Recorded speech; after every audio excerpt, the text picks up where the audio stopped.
पवित्र पावन शिव महापुराण की कथा रुद्राक्ष महोत्सव 2026 की ये पवित्र पावन बेला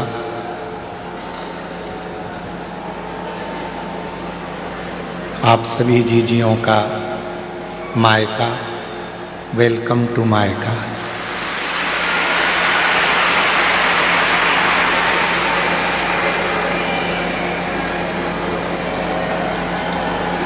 बच्चों के नानी हाउस में बच्चों का स्वागत है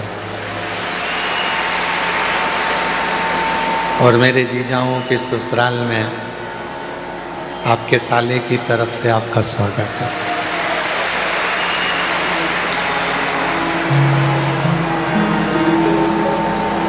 ये पवित्र पावन कुबरेश्वर बाबा की पवित्र धरा, जहाँ इस पवित्र प्रांगण में जो ये आप लोगों ने बनवाया है, आप लोगों की सेवा के लिए ये पवित्र पंडाल में पहली बार बाबा की ये कथा यहाँ हो रही है।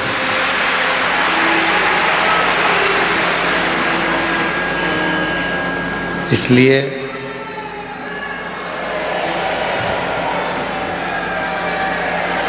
इस पवित्र कथा के दिव्य और भव्य रुद्राक्ष महोत्सव 2026 के अवसर पर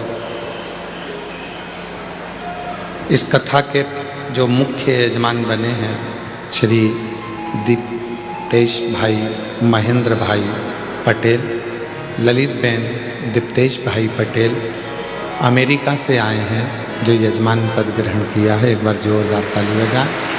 जहाँ बैठे हों वो अपनी जगह पे खड़े जरूर हों। प्रणाम। आपकी बहुत दिन से इच्छा थी और बहुत दिन से मन था शिव महापुराण के यजमान पद ग्रहण करने का। एक बार उनके लिए जोरदार ताली बजाएं जो अमेरिका से आए। सोमानी जी जो प्रतिवर्ष इस पवित्र कथा के और तीर्थ कथा के यजमान बनते हैं, सूरत से जिनकी साड़ियों की, कपड़े की फैक्ट्रियां हैं, एक बार जोरदार ताली बजाकर उनके लिए साथी का।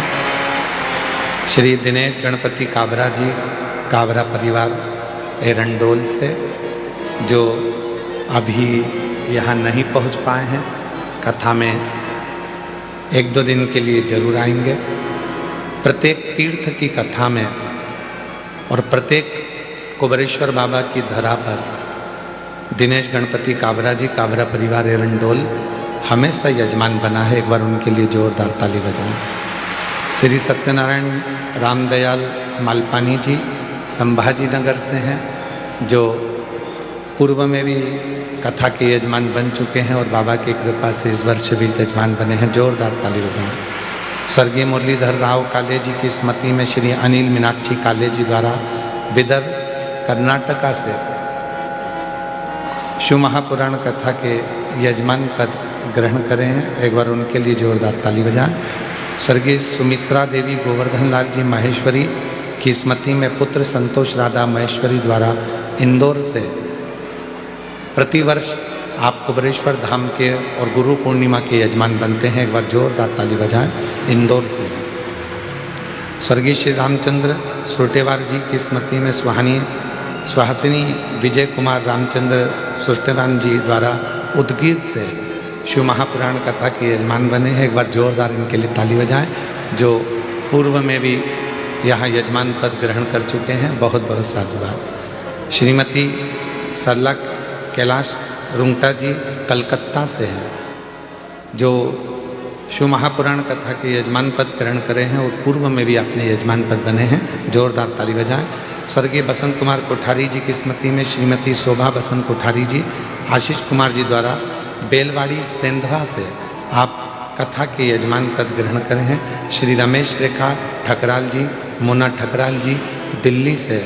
ये बेटी भी वैद्यनाथ जी में भी यजमान पद ग्रहण करी थी, गुरु पूर्णिमा पे भी यजमान पद ग्रहण करी थी, पिछले रुद्राक्ष उत्सव में भी यजमान पद ग्रहण करी थी, और इस रुद्राक्ष उत्सव में भी बेटी ने यजमान पद ग्रहण किया है। एक बार जोरदार ताली बजाएं। श्रीमती पार्वती सदाशिव पोद्दार जी न्यू मुंबई से हैं, जो शिव महापुराण के यजमान पद ग्रहण करे हैं। बहुत बहुत साधुवाद।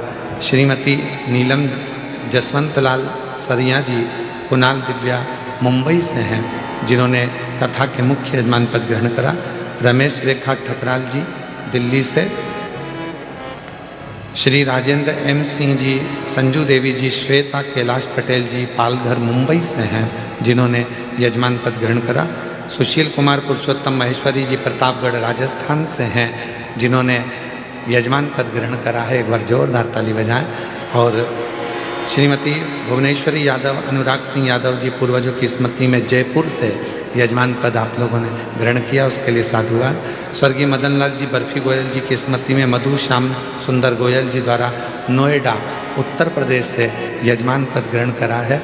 ये यजमान परिवार नोएडा का पूर्व में भी गुरु पूर्णिमा पे, पूर्व में दिल्ली में और पूर्व में रुद्राक्ष उत्सव में यजमान पद ग्रहण करा, तीर्थ में भी यजमान पद ग्रहण करा, और आज फिर बाबा की कृपा से यजमान पद ग्रहण करा। जोरदार ताली बजाएं। स्वर्गीय किशन राव जी की स्मृति में अरुण शैलेश पाटिल जी संभाजी नगर से हैं, जिन्होंने यजमान पद ग्रहण किया है। श्री रमणीक लाल रायचूरा जी, रंजना जी रायचूरा जी टिकरापारा बिलासपुर से हैं, टिकरापारा बिलासपुर से। एक बार जोरदार ताली बजाएं, जिन्होंने यजमान पद ग्रहण किया।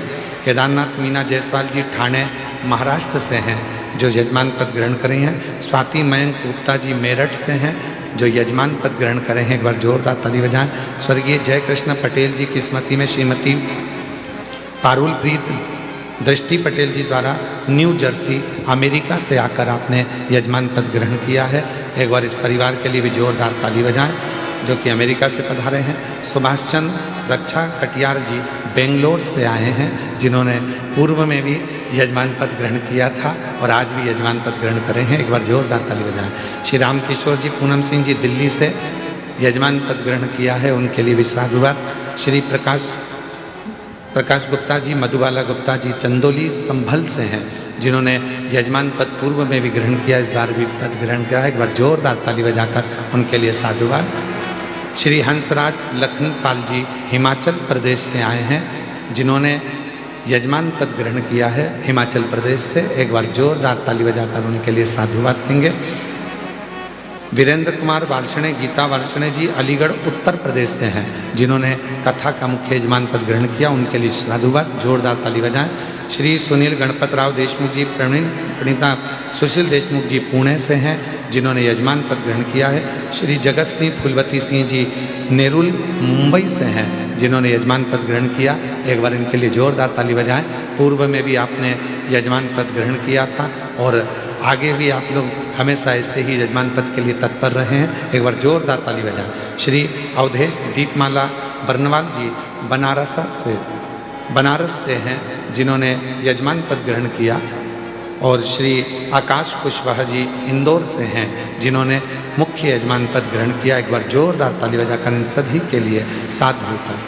सभी यजमान परिवार जिनके सहयोग से और जिनके अथक आनंद प्रयास से ये कथा प्रतिवर्ष पूर्ण होती है।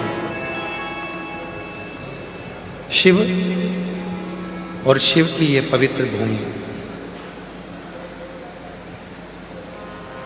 कंकर शंकर की धरा,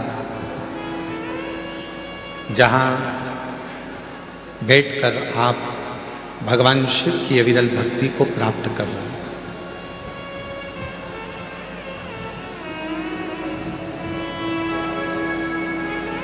सात दिन के लिए आप अपने पिता के घर आए हैं।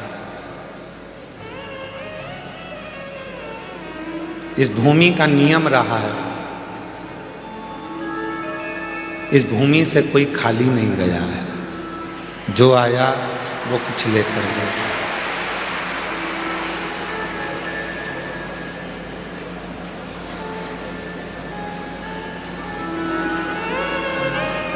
एक दादाजी की गोद में अगर पोता बैठता है, उठता है, तो दादाजी का पेन लेकर जाता है।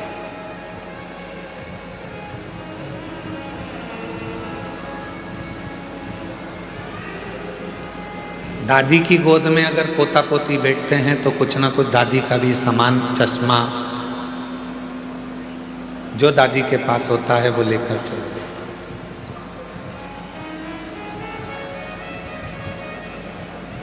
लाखों की संख्या में आप लोग आए हैं और आज मेरे भोले बाबा भी जब आप 7 दिन बाद यहाँ से जाएंगे तो निश्चित है मेरा बाबा भी तुमको कुछ ना कुछ देकर जरूर भेजेगा। और तेरी कृपा बिना न हिले एक भी अणु, लेते हैं श्वास तेरी कृपा से तनु। बखान क्या करूं मैं राखों के घेरा, चपटी भगोत में खजाना कुबेरा। हे गंगा मुक्ति ओंकार तू, भोले आयो शरण तिहारी, शंभु तारका तू। बखान क्या करूं मैं राखों के ढेर का। आप भी बोलिए साथ में। बखान क्या करूं मैं राखों के ढेर, चपटी प्रभुत में खजाना कुबेरा। हे गंगा मुक्ति ओंकार तू, भोले आयो शरण तिहारी, शंभु तारका। बस को पकड़ना है तो बस स्टैंड जाना पड़ेगा। ट्रेन को पकड़ना है तो रेलवे स्टेशन, बोलो बोलो, जाना पड़ेगा। फ्लाइट पकड़ना है तो एयरपोर्ट जाना पड़ेगा। जहाज पकड़ना है तो समुद्र के तट पर जाना पड़ेगा। और भोले बाबा को अगर पकड़ना है तो कुबेरेश्वर धाम आना पड़ेगा।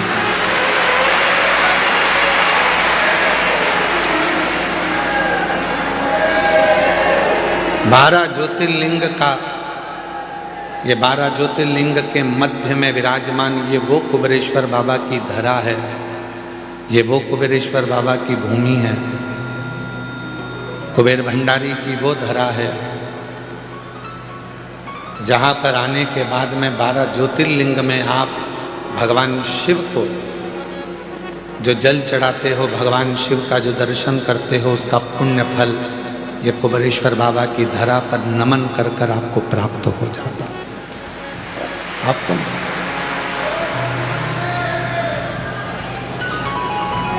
अब यहां रहकर करना क्या क्या है?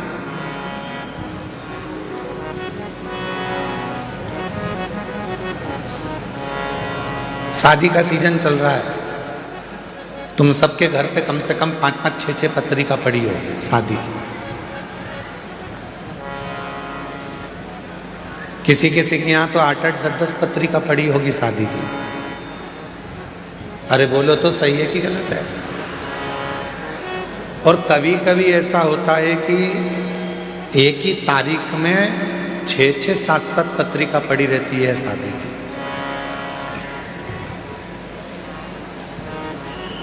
बोलो री जी हाँ, सही है कि गलत है? अब तुम क्या करते हो? पत्रिका देखोगे किसके यहाँ की है, किसके यहाँ की है, किसके यहाँ की है। और पत्रिका देखने के बाद तुम्हारा जिससे ज्यादा प्रेम होगा तुम उसी के घर की शादी में जाओ। भले 10 पत्रिका पढ़ी हो, 8 पत्रिका पढ़ी हो, 5 पत्रिका पढ़ी हो, 10-12 पत्रिका पढ़ी हो, पर जिससे ज्यादा प्रेम होता है व्यक्ति उसी के घर की शादी में जाता है। उसी तरह कुबरेश्वर बाबा की धरा पर रुद्राक्ष महोत्सव में वही आता है जिसका मेरे बाबा से प्रेम होता है।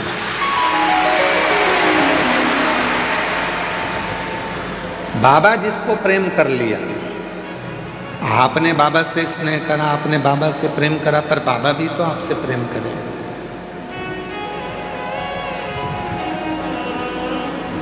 बाबा भी तो आपसे स्नेह करे।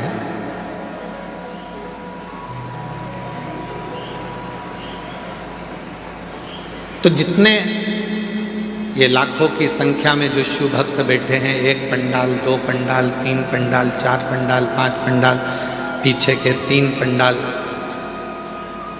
जितने जितने पंडाल में आप लोग बैठे हुए हो, आप सब ध्यान रखना, आप बाबा को कितना चाहते हो ये नहीं मालूम, पर आपको देखकर ऐसा लगता है कि मेरा भोले बाबा आपको बहुत चाहता है, आपको बड़ा स्नेह है।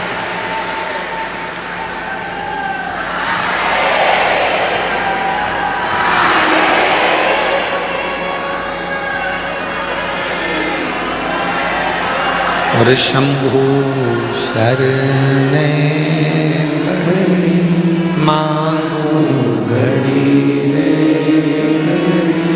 दुख काटो दया करीन दर्शन तो शंभु शरणे पड़े मांगो दुख काटो दया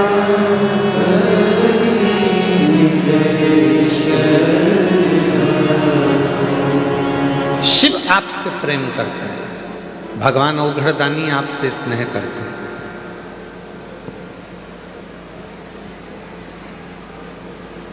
दक्ष प्रजापति के घर में 60 कन्याओं का जन्म हो चुका था।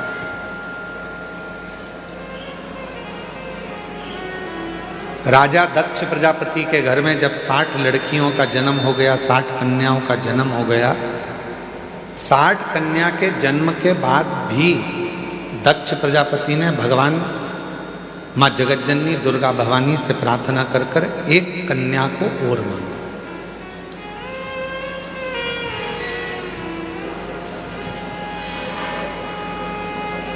एक कन्या और मांगा। मां दुर्गा भवानी ने पूछा, ए दक्ष प्रजापति, तेरे घर में 60 लड़कियों का जन्म हो चुका है और तू एक लड़की और मांग रहा है, बेटी मांग रहा है।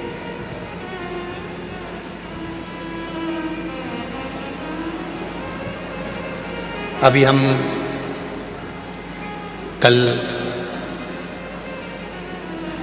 डबरा की कथा पूरी करके फिर हम छतरपुर के बागेश्वर धाम गए थे। वहाँ पर भाई श्री रमेश भाई जी ओझा जी ने, पूज्य भाई श्री ने एक बड़ी सुंदर बात कही। पूज्य भाई श्री ने कहा, जैसे अपन कहीं दान देते हैं और दान देने के बाद रसीद लेते हैं, कहीं डोनेशन दिया तो डोनेशन के बाद हम जो रसीद लेते हैं उस रसीद को देखकर हम बड़े खुश होते हैं कि हमने दान किया, हमने पुण्य किया। तो पूज्य भाई श्री कह रहे थे, पूज्य भाई श्री रमेश भाई जी ओझा जी अपनी वाणी में कह रहे थे कि जैसे दान करने के बाद रसीद मिलती है और उस रसीद को देखकर अपन खुश होते हैं, यदि परमात्मा की कोई रसीद देखना हो तुमको तो घर में जितनी बेटियां हैं उनका मुख देख लीजिए, वो परमात्मा के पुण्य की रसीद है।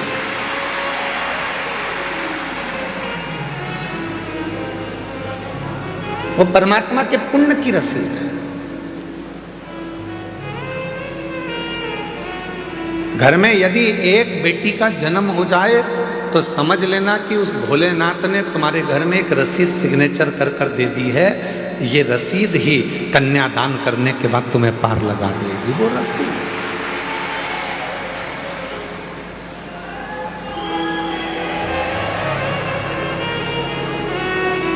दक्ष प्रजापति के घर में 60 कन्याओं का जन्म हो गया। एक कन्या और मां जगत जननी दुर्गा भवानी से मांग रहे हैं, और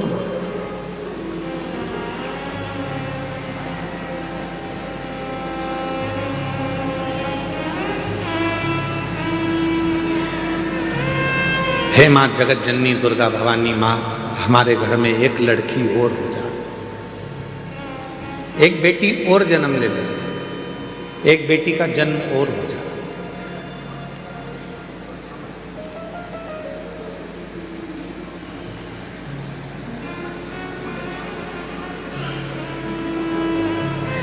देवी जी ने पूछा, जगत जननी दुर्गा भवानी ने पूछा कि तुम्हारे घर में इतनी लड़कियां हैं,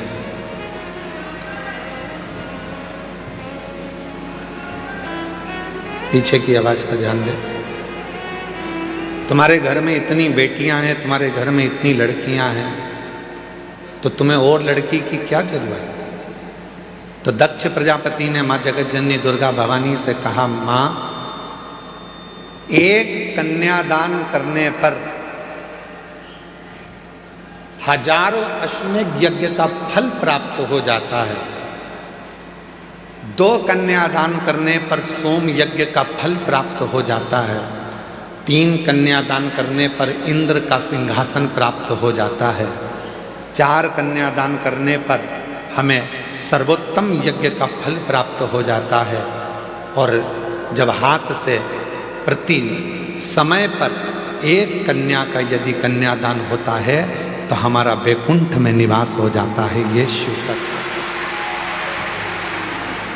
ये शिव तत्व।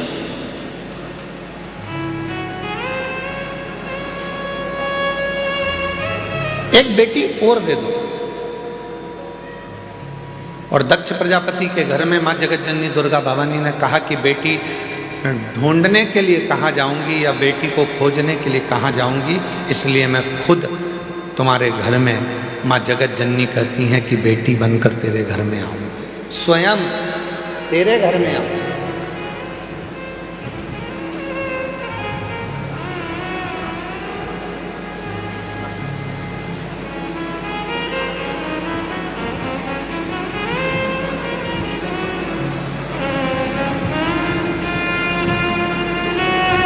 लोग कहते हैं बेटी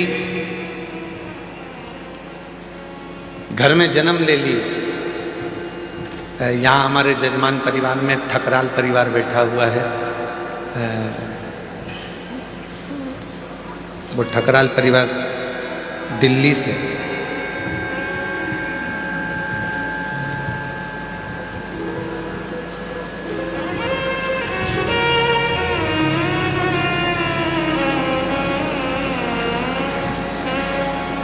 इस बेटी से एक हिम्मत लेना चाहिए। कहाँ बेटी है बेटा? ये बेटी है। इस बेटी से एक हिम्मत लो। एक कथा का यजमान पद ग्रहण करने के बाद में जब यहाँ से जाती है तो बाबा से कहकर जाती है कि दूसरे फिर जजमान बनने के लिए तुझे व्यवस्था करना है, और ऐसी व्यवस्था करना है कि मैं अपने माँ बाप को कुबेरेश्वर धाम पर आकर यजमान पद ग्रहण करा। नौकरी कर, कल एक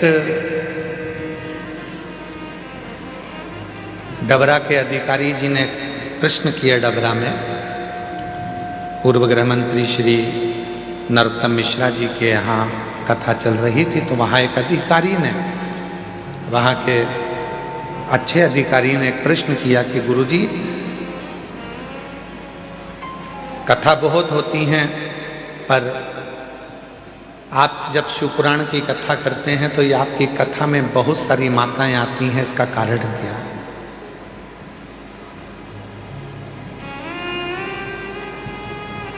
इसका कारण क्या है? हमने कहा इसका केवल एक कारण है, ये हमको सुनने के लिए नहीं आती है।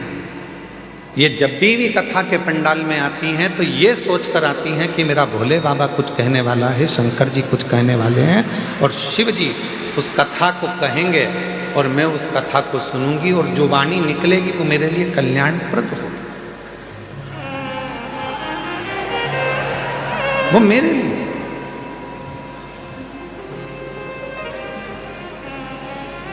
एक लड़की की सर्विस नहीं लग रही थी, एक माँ बाप पत्र है,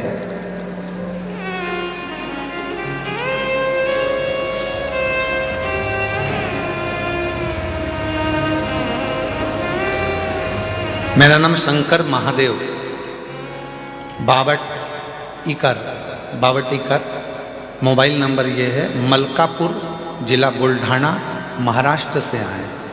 कहीं बैठे हों तो हाथ हिला सकते हैं। आप ही हैं बाबा जी?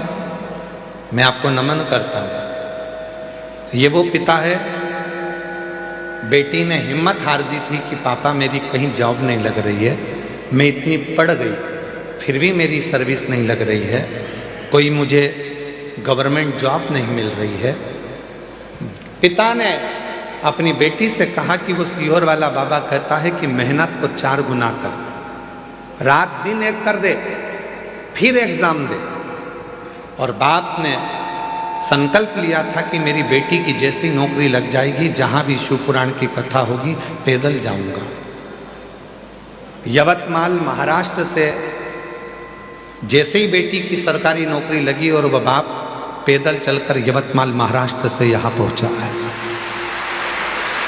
आओ बाबा जी, आ जाओ, आप आ जाइए।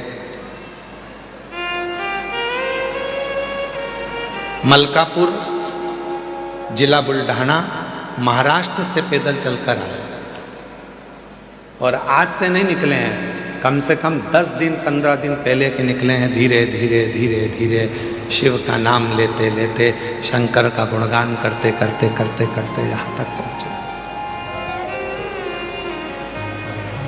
विश्वास,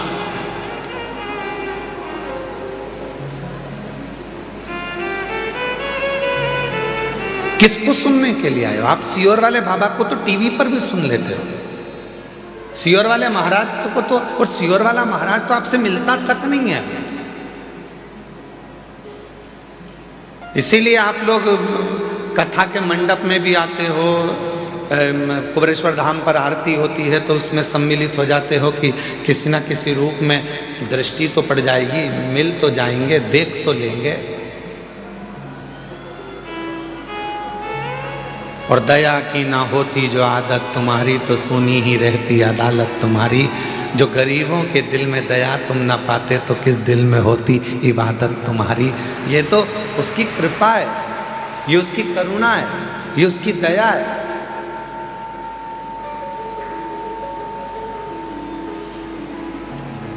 ये शिव की उदारता है। एक बेटी तुम्हारे घर में यदि है और उस परमात्मा से कहना, और फिर निवेदन करूं मेरी जीजियों, बेटे के जन्मदिन पर तुम फटाके फोड़ो चाहे ना फोड़ो, बेटे के जन्मदिन पर तुम नगाड़े बजाओ चाहे ना बजाओ, पर बेटी तुम्हारे घर में जन्म ले तो उस दिन खूब खुशियां मनाना कि मेरे घर में मेरे परमात्मा ने एक बेटी को भेज दिया।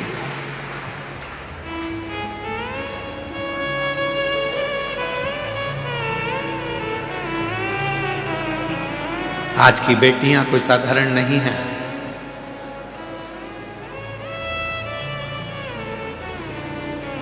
जो भारत की भूमि के लिए तत्पर आगे बढ़कर मिसाइलों को दागती है, और भारत की एक बेटी पूरे पाकिस्तान को हिलाकर आ जाती है, ये वो भारत की भूमि है, ये वो भारत की भूमि है। जिस भारत की भूमि पर बेटियों का सम्मान है, जिस भारत की भूमि पर बेटियों का आदर है, जिस भारत की भूमि पर बेटी को कन्या रूपी रतन कहा जाता है, जिस भारत की भूमि पर बेटी को हमारे यहाँ एक माणिक रतन कहा जाता है, जिस भारत की भूमि पर बेटी को सम्मानता का भाव दिया जाता है, ये वो भारत की भूमि है।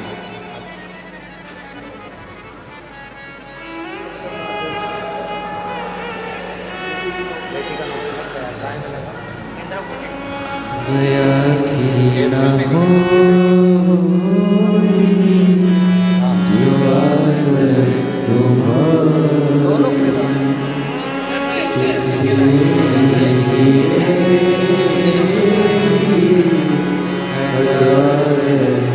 इस पिता के लिए जोरदार ताली बजाओ। बेटी का जॉब लगा तो यवतमाल महाराष्ट्र से पैदल चलता चलते कुबेरेश्वर धाम।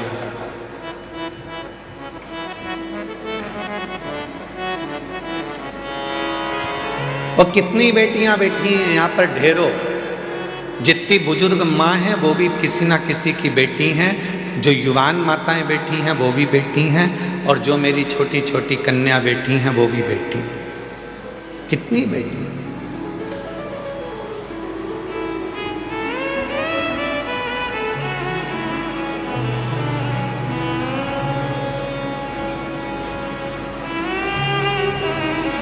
अभी भोपाल में एक सम्मेलन था, उस सम्मेलन में हम गए थे, तो उसमें हमसे पूछा गया कि आप राष्ट्र को अगर उज्जवल देखना चाहते हैं तो क्या देखना चाहते हैं?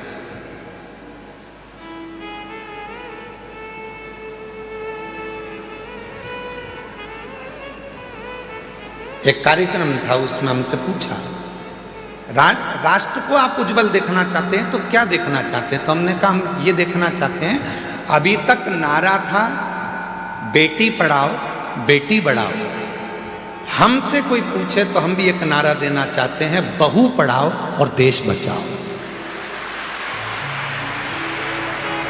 कोई हमसे पूछे तो एक नारा हम भी देंगे कि जैसे तुम बेटी को पढ़ा रहे हो, जैसे बेटी के लिए तुम अपनी जान दे रहे हो, वैसे बहू को भी अपने घर में आने के बाद उसकी इच्छा पूछो, बेटा पढ़ना है, आगे बढ़ना है, तुझे कुछ करना है। जैसे बेटी के लिए हम तत्पर हैं, वैसे बहू के लिए भी तत्पर। बहू के लिए, वो भी तो बेटी है हमारी। एक सुंदर चरित्र है अशोक सुंदरी का। अशोक सुंदरी जी की उम्र थी 9 वर्ष। भगवान शंकर मां पार्वती की सुपुत्री अशोक सुंदरी 9 वर्ष की थी। काशी में भ्रमण कर रही थी, क्योंकि काशी उनको प्रिय था।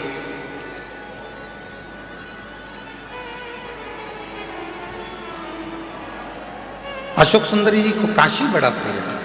काशी में रह रही थी, काशी में भ्रमण कर रही थी, और भ्रमण करते करते काशी की धरा पर अशोक सुंदरी एक दिन बाबा विश्वनाथ जी के पास में पहुंच गई, अपने पिताजी के पास। जब जाकर देखा तो पिताजी तो तप साधना में लीन थे।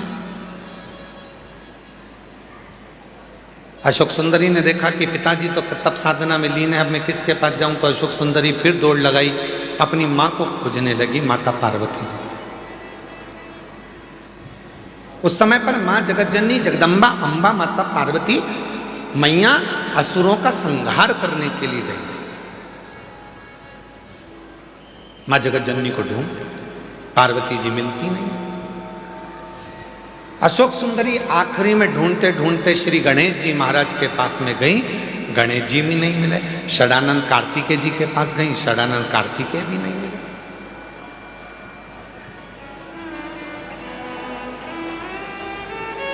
बहुत ढूंढा अशोक सुंदरी जी ने, ना पिताजी मिल रहे हैं, ना माँ मिल रही है, ना गणेश जी मिल रहे हैं, ना कार्तिकेय जी मिल रहे हैं। आखिरी में अशोक सुंदरी एक स्थान पर एक वृक्ष के नीचे बैठ गई, मौन होकर। और जो बात हमने आपसे पहले भी कही, आज फिर कहते हैं, जब तुम्हारे मन में अशांति उत्पन्न हो, जब तुम्हारे मन के अंदर बहुत ज़्यादा टेंशन हो, अशांति हो, चिंता हो, डिप्रेशन हो, कहीं मत जाओ, एक किसी वृक्ष के नीचे कुछ देर के लिए। ये प्रकृति ने जो हमको वृक्ष दिए हैं, ये हमारे डिप्रेशन को, हमारी अशांति को शांत करने के लिए दिए। किसी वृक्ष के नीचे 10 मिनट के लिए मौन होकर बैठ जाओ और बाबा के ओम नाद का स्मरण करिए। ओम नाद का स्मरण।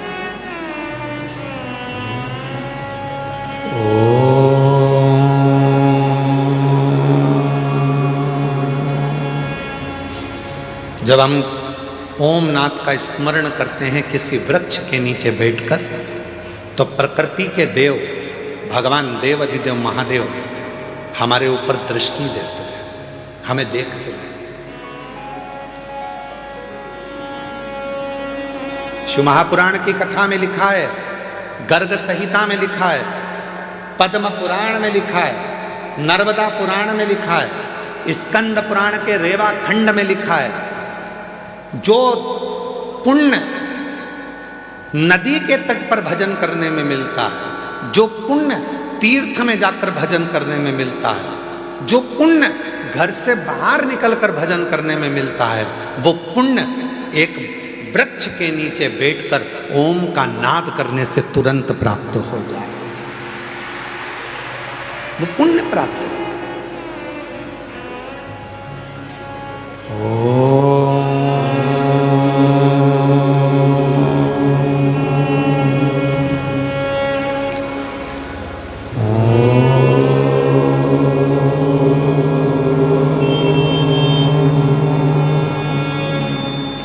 एक नाद शिव से मिलने का। आप भी एक बार उच्चारण करिए, अपने नेत्र को धीरे धीरे बंद कर कर, पीठ को एकदम सीधा कर कर,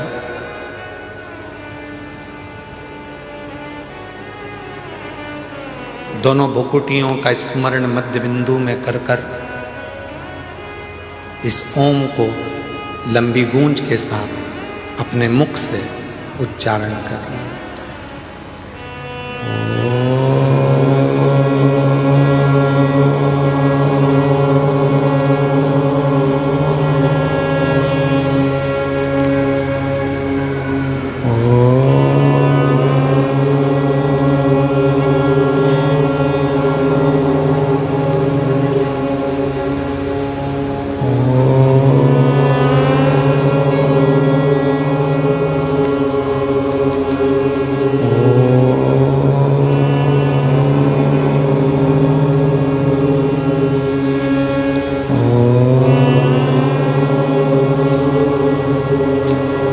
धीरे धीरे नेत्रों को खोलिए, स्मरण करिए देवाधिदेव महादेव के किसी वृक्ष के नीचे बैठकर शिव हमको देख रहे हैं और हम उस शिव को महसूस कर रहे हैं। ऐसा लग रहा है कि हमारे पास में हमारा देव अधिदेव महादेव कुबेर भंडारी स्वयं आकर खड़ा हुआ है। वो नाद है, वो अशोक सुंदरी ने ओम का उच्चारण करा, अशोक सुंदरी ने नाद किया ओम का। शिव पुराण की विद्येश्वर संहिता कहती है, स्कंद पुराण का रेवा खंड कहता है, किसी वृक्ष के नीचे बैठकर जब हम लंबी श्वास लेकर ओम का उच्चारण करते हैं तो महादेव हमको देखते जरूर हैं। और वही हुआ, जैसे ही अशोक सुंदरी ने काशी में बैठकर ओम नाद करना प्रारंभ करा, शिव जी की दृष्टि पड़ी तो इतने में भगवान शंकर तो तप में लीन थे और अशोक सुंदरी उनको महसूस कर रही है कि मेरे पिता है।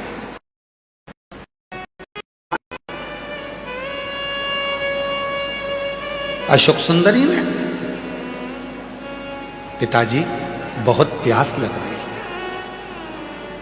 पापा बहुत प्यास लग रही है, बाबुल बहुत प्यास लग रही है। जिंदगी में यदि किसी बाप बेटी का प्रेम देखना है, जीवन में किसी पिता और पुत्री का प्रेम देखना है, तो दो जगह पर देखिएगा, एक देखिए देवाधिदेव महादेव और अशोक सुंदरी का प्रेम, और दूसरा देखिए नरसिंह मेहता और नानी बाई का प्रेम। दो संबंध क्या है, रिश्ते क्या है, नाते क्या है, एक बाप और बेटी का स्नेह क्या होता है, ये शिव पुराण बता सकता है। एक बाप और बेटी का स्नेह क्या होता है, ये शिव पुराण बता सकता है।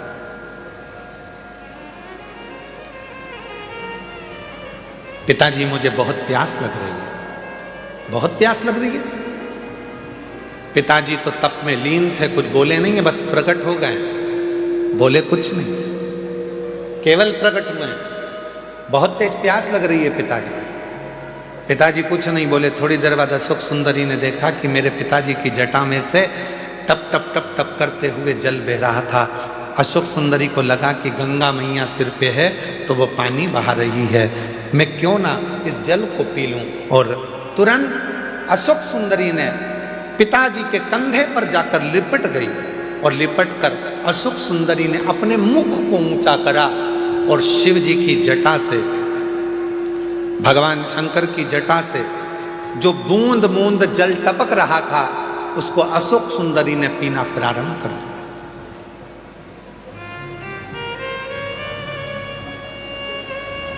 तीन बूंद मुख में गई, चौथी बूंद मुख में गई, पांचवी बूंद मुख में गई, छठी बूंद मुख में गई, और सातवीं बूंद जैसे ही मुख में जा रही थी इतने में मां जगत जननी जगदम्बा अम्बा दौड़कर सिंह पर चढ़कर अपनी बेटी के पास दौड़कर आ रही थी।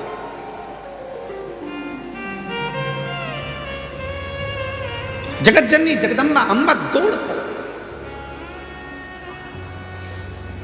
सुंदरी सुंदरी सुंदरी सुंदरी अशोक सुंदरी सुंदरी सुंदरी, क्या बोल रहे। शिवजी ने देखा कि पार्वती जी इतनी जल्दीबाजी में कहां से आ गई, तो पार्वती जी को देखकर शंकर भगवान तुरंत पूछा, क्या हो गया पार्वती, जो तुम इतनी चिल्लाती चिल्लाती अशोक सुंदरी सुंदरी सुंदरी अशोक सुंदरी सुंदरी सुंदरी अशोक सुंदरी करती हुई आ रही हो, क्या हुआ। अरे वो अशोक सुंदरी तुम्हारे पीछे बैठी है, उसको प्यास लग रही थी, पानी नहीं मिला, तो वो तुम्हारे शीश से जो बूंद बूंद जल टपक रहा है ना उसको पी रही है।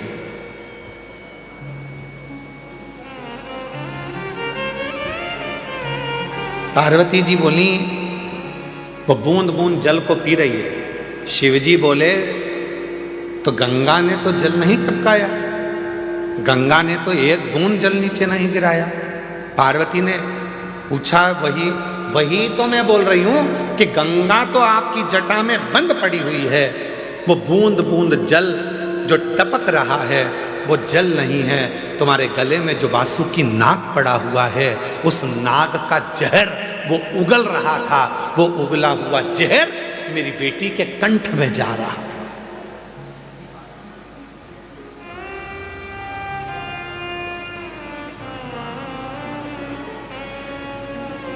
वो वासुकी नाग का उगला हुआ जहर मेरी बेटी के कंठ में जा रहा है, इसलिए मैं अपनी बेटी को बचाने आई हूं। शंकर भगवान बहुत तेज मुस्कुराए, हंस दिए। शिवजी ने कहा, पार्वती तुम मुझे जान नहीं पाई। सुन लेना दुनिया के लोगों, जो शिवजी पे चढ़े हुए जल का पानी पीने के लिए मना करते हैं, जल पीने का मना करते हैं, उनके लिए ये कथा प्रेरणा है। लोग कहते हैं शिवजी पे चढ़ा हुआ जल नहीं पीना चाहिए, वो कथा को ध्यान से सुनना। रुद्राक्ष महोत्सव 2026 के प्रथम दिवस की कथा को अपने चित्त में बिठाना। शिवजी हंसे, पार्वती से कहा, पार्वती तू मुझे अभी तक समझ नहीं पाई है।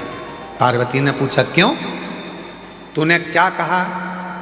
मेरे जटा से बाल में से पानी टपक रहा था और अशोक सुंदरी पी रही थी, और वासुकी नाग ने जहर उगला था, वो जहर अशोक सुंदरी के मुख में चला गया था। अरे पार्वती तो मुझे समझ नहीं पाई है। पार्वती अगर जहर भी मुझ पर चढ़ जाता है तो वो भी अमृत बन जाता है, तू कब समझेगी।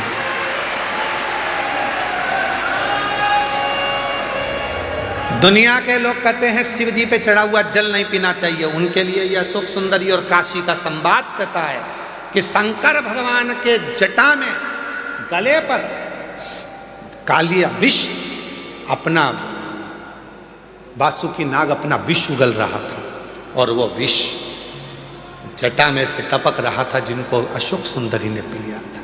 पार्वती तू मुझे समझी नहीं है।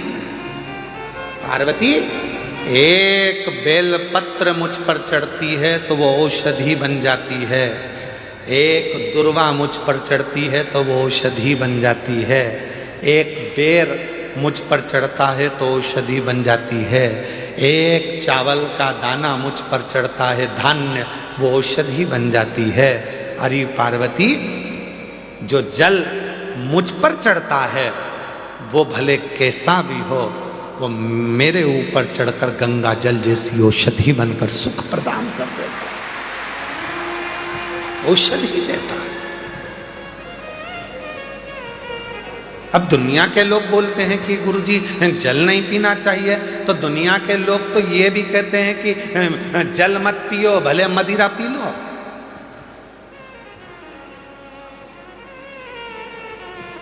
दुनिया के लोग तो बड़े बड़े अच्छे अच्छे हीरो भी गुटखे का प्रचार कर रहे हैं, खा लो गुटखा। दुनिया के लोग तो गलत गलत प्रचार कर रहे हैं, कर लो गलत काम। नहीं,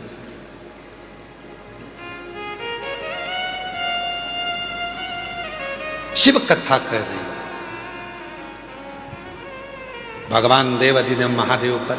हम तो यहां तक कहेंगे, डबरा की कथा में कहा था, आज फिर कह रहे हैं, 3 दिवसीय डबरा की कथा में कहा था यदि तुम्हारे पास में देने के लिए शिव जी के कुछ भी नहीं है, कुछ भी तुम्हारे पास में नहीं है मेरी जीजियों, मेरे जीजाओं, मेरी बेटियों, मेरे बेटाओं, क्योंकि भगवान शंकर प्रकृति के देवता हैं। शिव जी को ना तुम्हारा धन चाहिए, ना वैभव चाहिए, ना दौलत चाहिए, ना तुम्हारी सत्ता चाहिए। शंकर भगवान को देने के लिए कुछ भी नहीं है, तो बस उसको दर्शन कर लो, नेत्रों से निहार लो, उस शिवलिंग का दर्शन करो, वो तुमको सुख देगा, सुख देगा।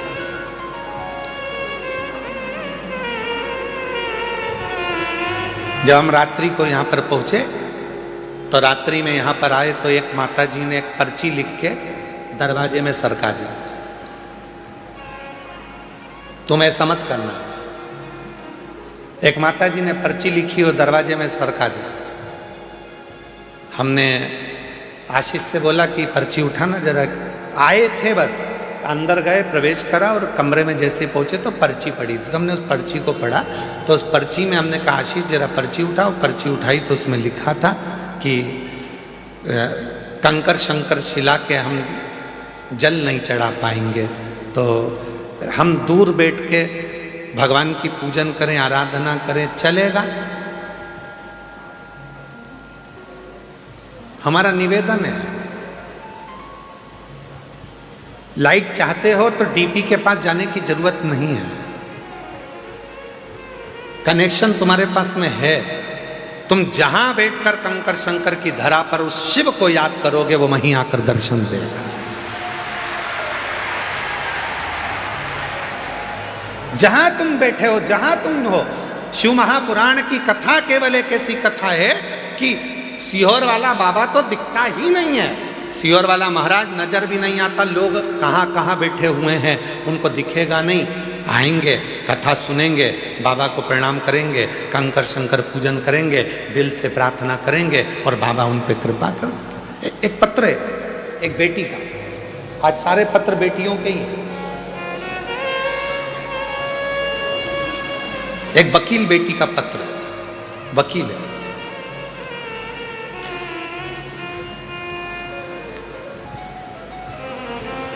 मैं सरोज परिहार जोधपुर राजस्थान से आई हूँ। कहीं बैठी हो सरोज जी परिहार, आप ही हैं?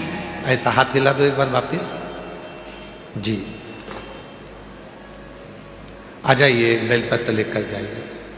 मैं सरोज परिहार जोधपुर राजस्थान की निवासी हूँ। मेरा मोबाइल नंबर ये है। मैं और मेरी ननंद बाईसा आपकी कथा वर्ष 2019 से सुन रही हैं। हम दोनों पिछले 5 सालों से लगातार रुद्राक्ष अभिषेक में, यहाँ रुद्राक्ष महोत्सव में आते हैं। ऐसा कोई साल नहीं गया जिस साल मुझे मेरे भोलेनाथ ने नहीं दिया। रुद्राक्ष महोत्सव कर कर जाती हूँ और 3 से 4 महीने में बाबा मुझे कुछ ना कुछ देता जरूर है। 5 साल से रुद्राक्ष महोत्सव में आ रही हूँ, 5 साल से लगातार रुद्राक्ष महोत्सव अटेंड करती हूँ, सुनती हूँ। गुरुजी आपकी कथा बहुत दूर दूर होती है, सीहोर हमारे नज़दीक पड़ जाता है। हम लोगों के भाग्य हैं जो साल में 2 कथा गुरु पूर्णिमा की और रुद्राक्ष महोत्सव की मिल जाती है, तो हमारे तो पंडाल की कथा पूरी हो जाती है। गुरुदेव मेरी 2 बेटियां हैं, छोटी बेटी, बड़ी बेटी का साथ में विवाह हुआ दोनों का, छोटी का भी बड़ी का, पर छोटी बेटी का ससुराल सही नहीं होने की वजह से उसको तलाक हो गया। उन लोगों ने बेटी के बारे में गलत उठाना चालू करा कि इसकी बच्चेदानी नहीं है, बच्चादानी खराब है, बच्चादानी है ही नहीं। ऐसी अफवाह उड़ाई कि बेटी दिन भर रोती थी। गुरुदेव 2018 में मेरी बेटी की शादी दूसरी करा दी। मेरी बेटी वकील थी पर प्राइवेट, सरकारी नहीं। 2018 में शादी हुई और बेटी ने कहा माँ डॉक्टर के हिसाब से ऐसा लगता है कि मैं माँ नहीं बन सकती, क्या करूं। मैं अपनी बेटी को लेकर यहाँ आ गया और कथा सुनवाई बेटी को। कथा सुनने के बाद जब बेटी पहली बार यहाँ से गई उसका गर्भ ठेर गया, पर ना जाने ऐसा क्या हुआ कि बेटी का जो बच्चा हुआ वो शांत हो गया। बेटी फिर टूट गई।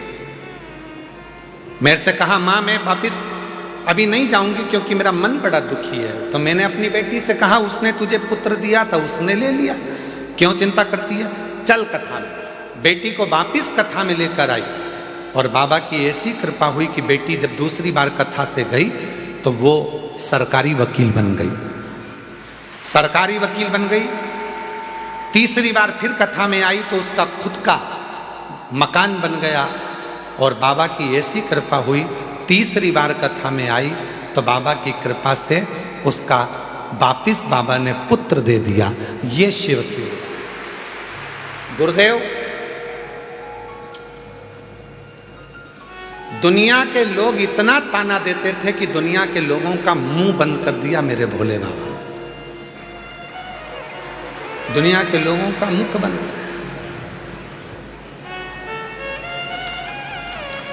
शिव कथा करती है।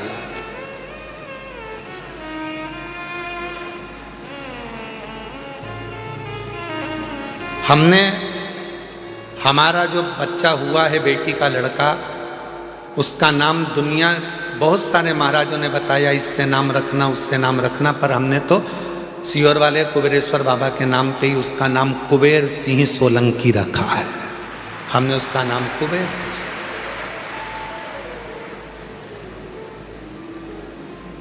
इसमें एक लाइन माता ने लिखी कि मेरी बेटी इतनी टूट गई थी, वकील होकर इतनी टूट गई थी कि वो अपने शरीर को नहीं रखना चाहती थी, इतनी टूट गई। हिम्मत दी शिव ने, सीहोर वाले महाराज ने नहीं। और फिर निवेदन है तुम सीहोर वाले महाराज के चक्कर में पड़ना भी मत, बिल्कुल भी। तुम चक्कर में पड़ना वो कुबेरेश्वर बाबा के, तुम चक्कर में पड़ना वो काल अधिपति महाकाल के, तुम चक्कर में पड़ना वो विश्वनाथ के, हमारे नहीं। तुम्हारे चक्कर में हम बाहर नहीं निकल पाते हैं। कहाँ है सोमानी जी, सही है कि तुम सबके चक्कर में हम बाहर नहीं निकल पाते। कभी मन भी करता है कि इतना बड़ा मेला लगा हुआ है, इतनी बड़ी मेला चल रहा है, चलो थोड़ी देर भोजनशाला चलकर देख लें, सबसे मिल लें। वो मिलना तो गया, तुम्हारी भोजन की थाली रख रख के तुम सब वहाँ इकट्ठे हो जाते हो और हमको डर लगने लगता है कि कहीं तुमको तकलीफ ना हो जाए।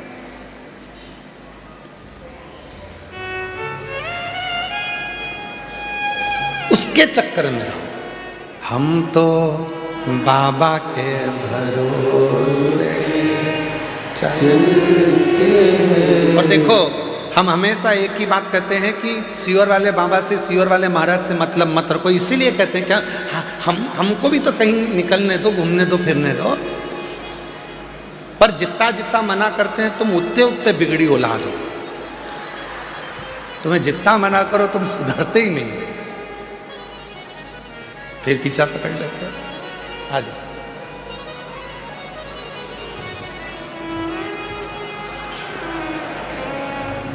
बाबा ने हमको चलना सिखाया, बाबा ने हम रोते नहीं, रोते नहीं, रोते नहीं, आंसू पोछो पहले, रोते नहीं, आंसू पोछो पहले,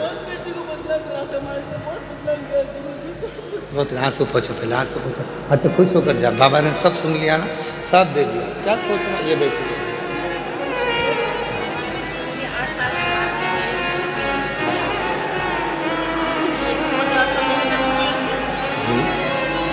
देखो पता है।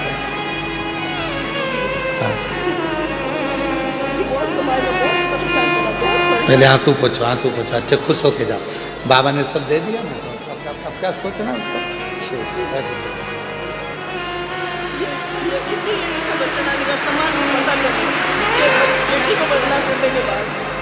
तो पट्टा दे दो।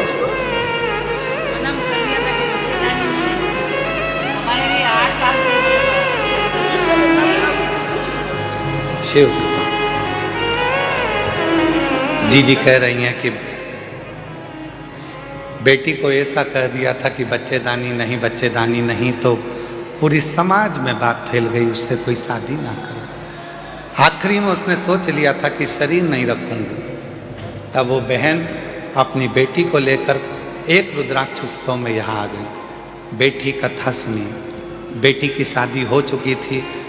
वहां पर भी उसको सम्मान नहीं मिल पा रहा था कि संतान नहीं, बाबा ने दे दिया।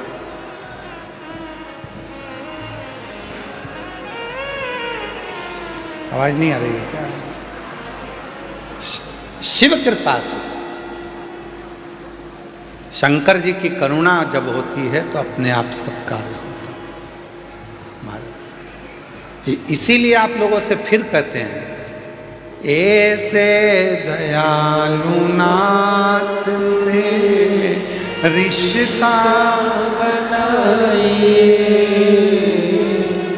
मेरी जीजियों, जितनी मेरी जीजी जीजा हैं, जितनी स्तुति हम करें उतनी स्तुति आपको करना है। हम भी बोले और तुम भी बोलो साथ में। तुम्हारी आवाज और हमारी आवाज दोनों मिले तो आनंद। ऐसे दया रिश्ता बनाइए,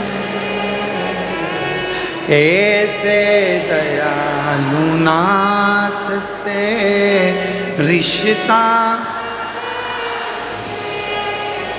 मिलता रहेगा आपको जो कुछ भी चाहिए, मिलता रहेगा आपको जो कुछ भी चाहिए। ऐसी करिश्मा होगा जो हुआ कभी नहीं, ऐसा करिश्मा होगा जो हुआ कभी नहीं। मांगा है भोलेनाथ से वरदान, मांगा है भोलेनाथ से वरदान। तेरी दया बनी रहे जब तक है जिंदगी, तेरी कृपा बनी रहे जब तक है जिंदगी। मांगा है भोलेनाथ से वरदान, मांगा वरदान है। उसकी कृपा, उससे संबंध, वो नाता, वो रिश्ता, वो तुम्हारा हो जाए।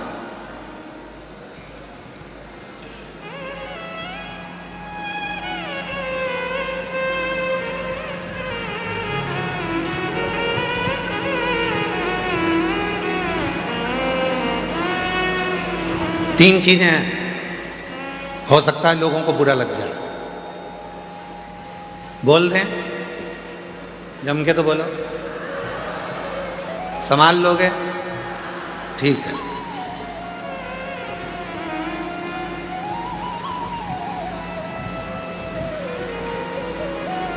वो कुत्ता किसी काम का नहीं जिसको पालो और अपने को ही काट लो।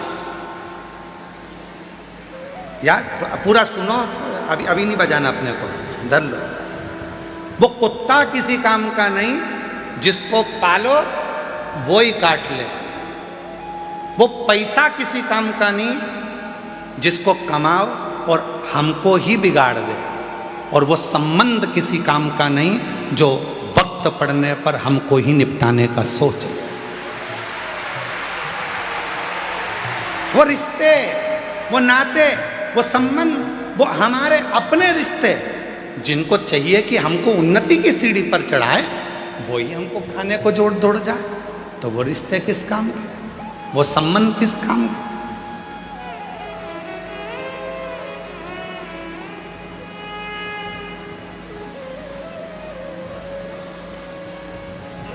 हमारे देवर जी तो बहुत अच्छे हैं, पर हमारी देवरानी ने हमारे देवर को कब्जे में करके रखा, रिश्ते खत्म कर दिए। अब उनका दोनों का अच्छा प्रेम भाव है, देवर पति पत्नी का। तुम्हें भड़काने की जरूरत क्या है, आग डालने की, घी डालने की? ये उनके कहने पे चलते नहीं। वो रिश्ते बेकार, वो रिश्ता किसी काम का नहीं है, वो रिश्तेदार किसी काम के नहीं है जो वक्त पड़ने पर साथ देने की जगह तुम्हारे को ही काटने का, तुमको ही निपटाने की सोच है, वो किसी काम।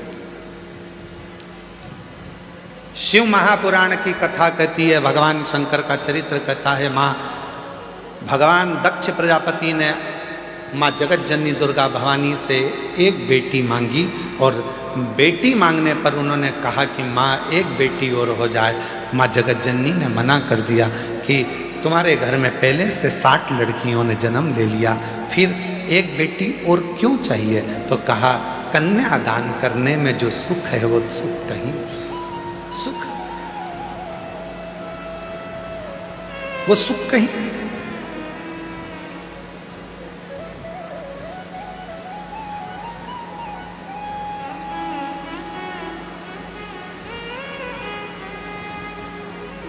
जगत जननी जगदम्बा अम्मा ने कहा कि मैं स्वयं तुम्हारे घर में बेटी बनकर जन्म आई। माँ जगत जननी दुर्गा भवानी खुद बेटी बनकर आई और प्रसूति के गर्भ से एक कन्या ने जन्म लिया जिसका नाम सती है। माता सती बाल्य अवस्था से, जब माता सती का जन्म हुआ था, जब गोदी में माता सती जी थी, प्रसूति की गोद में माता सती थी, बाल्यावस्था में माँ सती माता की गोद में जब अटखेलियां कर रही थी, दक्ष प्रजापति ने सती के जन्म उत्सव को मनाया, सारे देवताओं को बुलाया, सबको निमंत्रण दिया। शिव जी के पास में भी निमंत्रण गया, शंकर जी।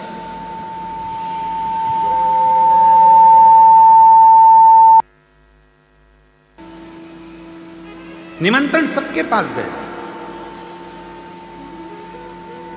सती मैया का जन्म हुआ है, सारे देवता सब माता सती का दर्शन करने के लिए सब आए। सती मैया अपनी अटखेलियां में लगी हुई थी, छोटी सी थी, गोदी में पड़ी हुई थी, गोदी में खेल रही थी, माँ की गोद में माता सती खेल रही। किसी देवता को माँ सती ने नहीं देखा, अपनी अटखेलियां करें। भगवान नारायण भी आए, लक्ष्मी जी भी आई, ब्रह्मा जी भी आए, ब्रह्मणी भी आई, इंद्र भी आए, इंद्राणी भी आई, गरुण भी आए, वरुण भी आए, सारे 33 कोटि देवता आए।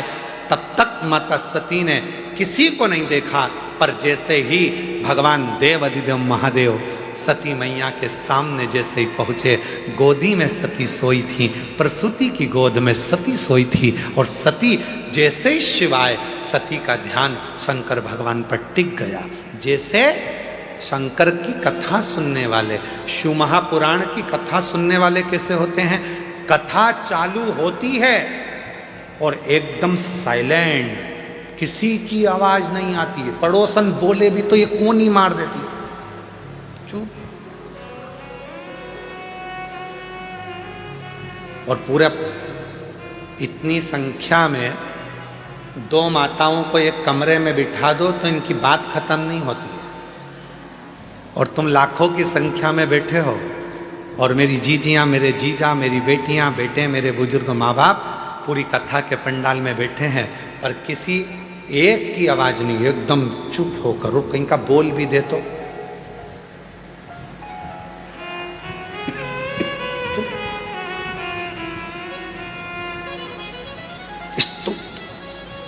जैसे सती मैया भगवान देवाधिदेव महादेव को देखकर एकदम स्तुप्त हो गई, कुछ नहीं कर रही, ना पांव हिलाए ना हाथ हिलाए, शिव को देख रही, केवल शिव।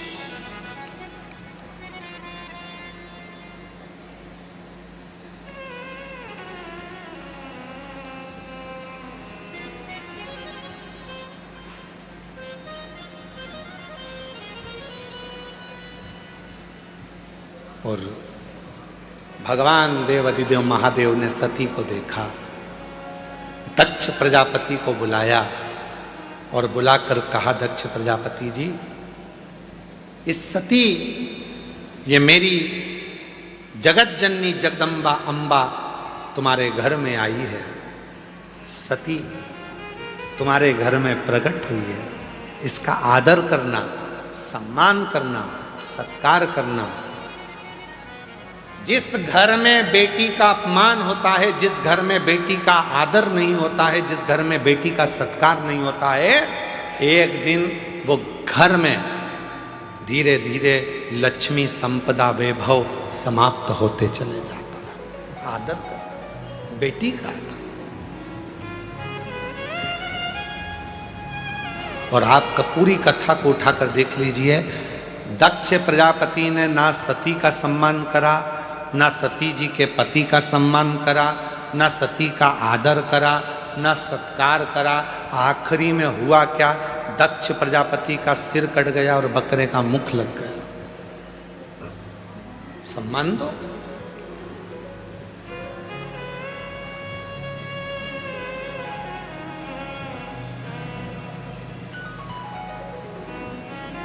एक हमारे यहाँ पुरानी कहावत है, बहन बेटी आती है, अभी अभी तो भगवान ने सबको संपदा दी है, धन दिया है, तो लोग साड़ी दे देते हैं। पहले कहते थे बहन बेटी आई, ब्लाउज का टुकड़ा दे दो।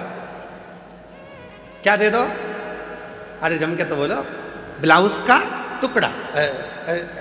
ऐसा घड़ी बना हुआ रहता था ऐसा, और 60, 70, 80 रुपए में मिल जाता था। ऐसा अच्छा बढ़िया पन्नी में धरा धराया। तो माता इतनी चतुर होती थी, उसमें टीकी का पत्ता रख के और 2 चूड़ी रख के और ऐसा उसको बढ़िया जमा जमू के और उसको बहन बेटी को दे दे, ब्लाउज का टुकड़ा दे। क्यों?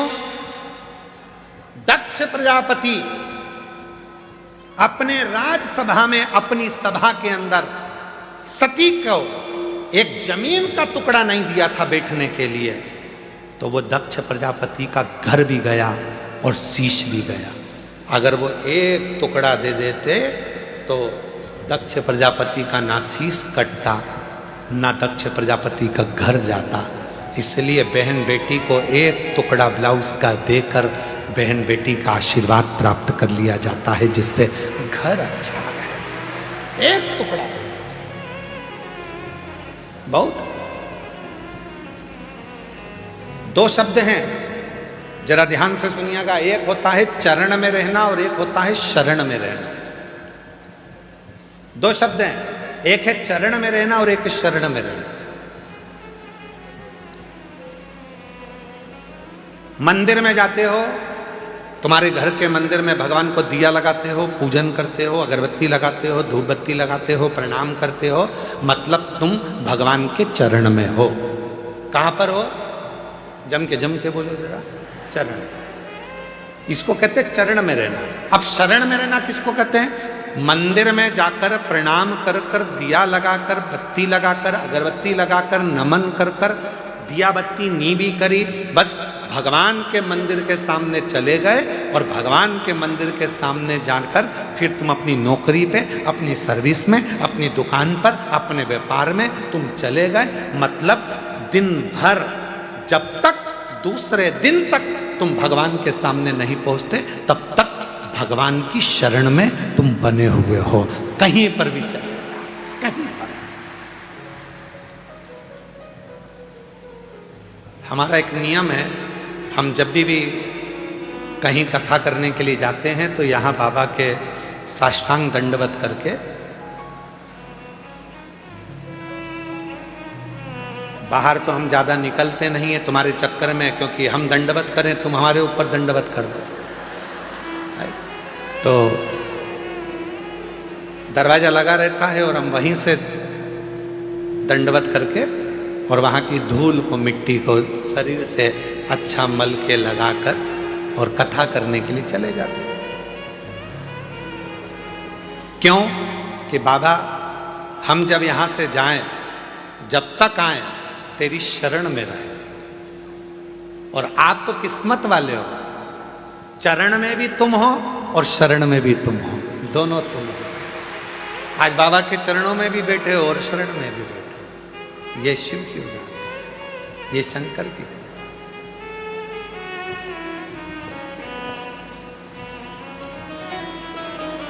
इसलिए शिव महापुराण की कथा वर्णन कर रही है महाराज।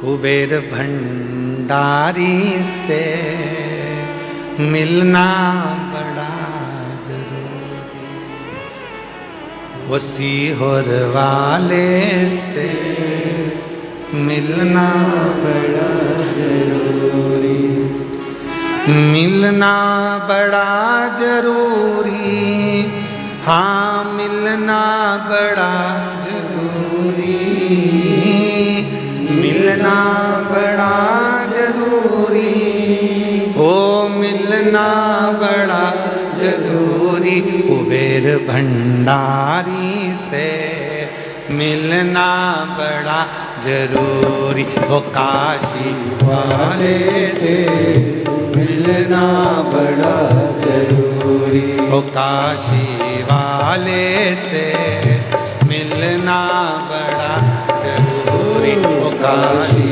वाले से मिलना बड़ा जरूरी, मिलना बड़ा जरूरी, ओ मिलना बड़ा जरूरी, ओ मिलना बड़ा जरूरी, ओ मिलना बड़ा जरूरी, ओ सीहोर वाले से मिलना बड़ा जरूरी, ओ सीहोर वाले से मिलना बड़ा जरूरी, वो काशी वाले से मिलना बड़ा जरूरी, वो उज्जैन वाले से मिलना बड़ा जरूरी।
मैं होती पवन बसंती झोंका बन कर आती, जो मैं होती पवन बसंती झोंका बन कर आती, जो मैं होती कांला चमेली चरणों में बिछ जाती, जो मैं होती बेला चमेली चरणों में बिछ जाती, बन न सकी मैं हवा का झोंका, बन न सकी मैं हवा का झोंका, बन न सकी मैं हवा का झोंका, बन न सकी मैं हवा का झोंका, ये मेरी मजबूरी काशी वाले से मिलना बड़ा जरूरी, काशी वाले से मिलना बड़ा जरूरी, डमरू वाले से मिलना बड़ा जरूरी, डमरू वाले से मिलना बड़ा जरूरी, हो मिलना बड़ा जरूरी, मिलना बड़ा जरूरी, हो मिलना बड़ा जरूरी, मिलना बड़ा जरूरी, काशी वाले से मिलना बड़ा जरूरी, काशी वाले से मिलना बड़ा जरूरी।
कारी बदरिया छम छम नीर बाती, जो मैं होती कारी बदरिया छम छम नीर बाती, गरज गरज के बरस बरस के तुमको नित नहलाती, गरज गरज के बरस बरस के तुमको नित नहलाती, बन सकी मैं कारी बदरिया, बन सकी मैं कारी बदरिया, बन सकी मैं कारी बदरिया, बन सकी मैं कारी बदरिया, ये मेरी मजबूरी काशी वाले से मिलना बड़ा जरूरी, काशी वाले से मिलना बड़ा जरूरी, सीहोर वाले से मिलना बड़ा जरूरी, सीहोर वाले से मिलना बड़ा जरूरी, ओ मिलना बड़ा जरूरी, मिलना बड़ा जरूरी, मिलना बड़ा जरूरी, ओ मिलना बड़ा जरूरी, डमरू वाले से मिलना बड़ा जरूरी।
तेरा पता जानती, खत लिखती निज पाती।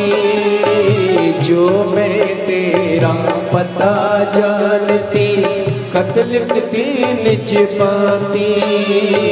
सब रशिकन को संग में लेकर तुमसे मिलने आती।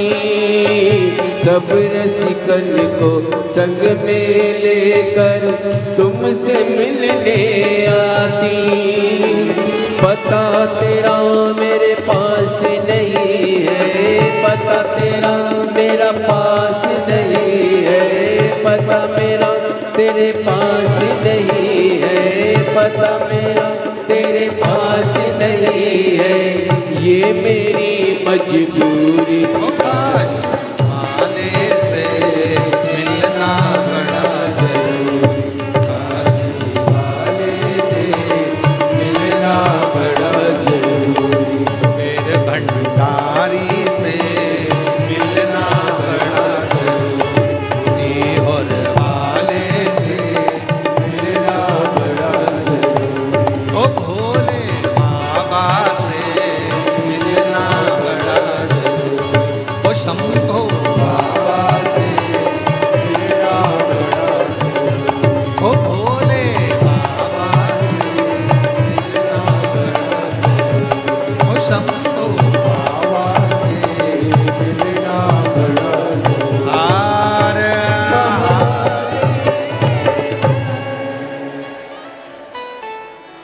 अपने स्थान पर बैठकर बाबा देवाधिदेव महादेव की सुंदर आनंदमय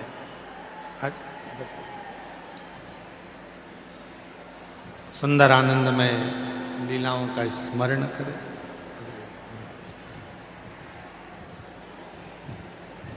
जहां जगह मिले वहां बैठकर भगवान शिव से प्रार्थना करें, विनय करें, निवेदन करें, विनती करें। बाबा को अपने मन का भाव कहें, प्रार्थना करें।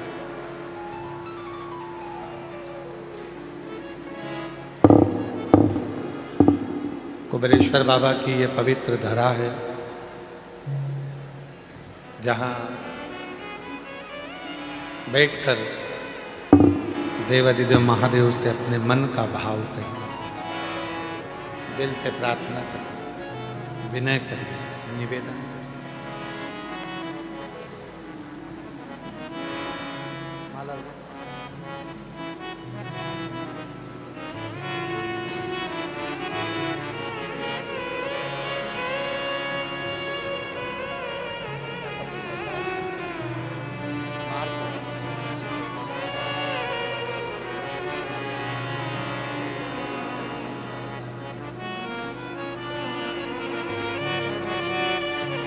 महाराज जी के यहाँ भी दिल्ली में अप्रैल में कथा रहेगी। एक बार जोरदार ताली बजाकर बहुत हिस्सा मिला।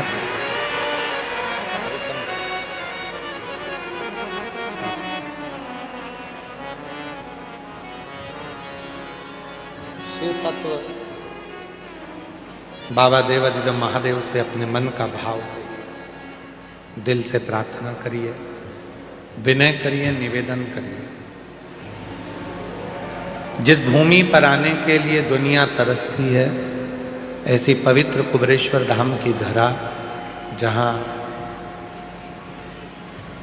बाबा से प्रार्थना करने का सौभाग्य आप और हमको मिला है।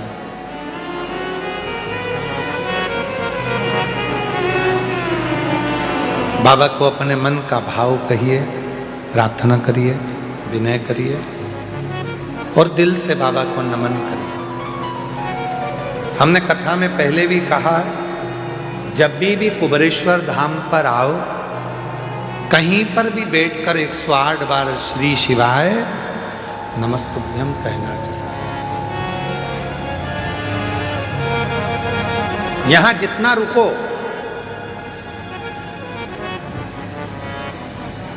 जितना रुको उतना भजन करो। रात्रि के समय पर 2 घंटा 3 घंटे का नियम बनाओ कि ढोलक मंजीरा रखकर सब कीर्तन। अपनी अपनी टोली बना।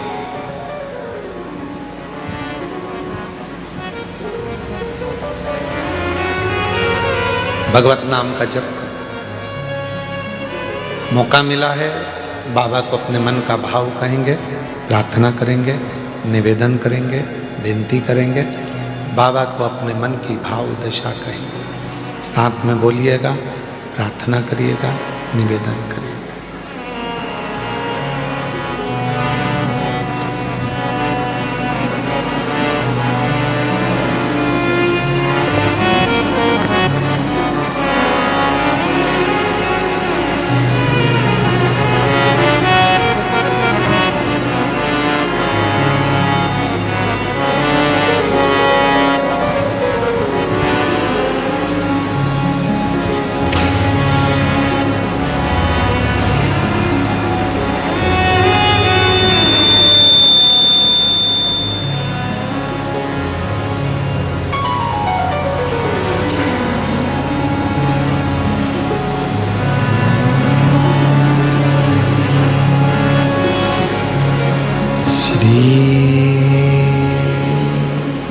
शिवाय नमस्तुभ्यं। श्री शिवाय नमस्तुभ्यं। श्री शिवाय नमस्तुभ्यं। श्री शिवाय नमस्तुभ्यं। श्री शिवाय नमस्तुभ्यं। भोला सब दुख काटो, ओ भोला सब दुख काटो। शिव शंकर जपो तेरी माला, भोले बाबा जपो तेरी माला। भोला सब दुख काटो, ओ भोला सब दुख काटो। वेश है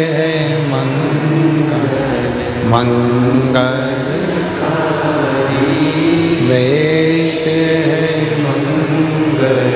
मंगलकारी। शमशान वासिया,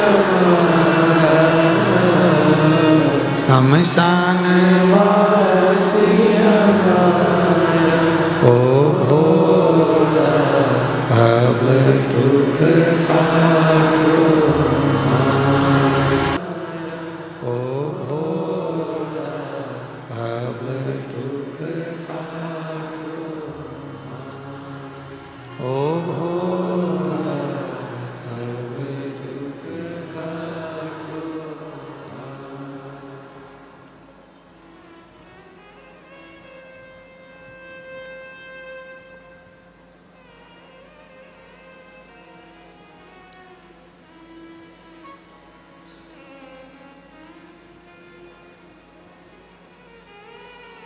बाबा देवाधिदेव महादेव, भगवान शिव, ओगरदानी, त्रिकालदर्शी, कैलाशी, विनाशी, भगवान शिव की पवित्र कथा कर, भगवान शंकर का पवित्र चरित्र कर। सती मां माता प्रसूति की गोद में शिव सती को देख रहे हैं और सती मैया एक टकटकी लगाकर शिव को देख रहे हैं।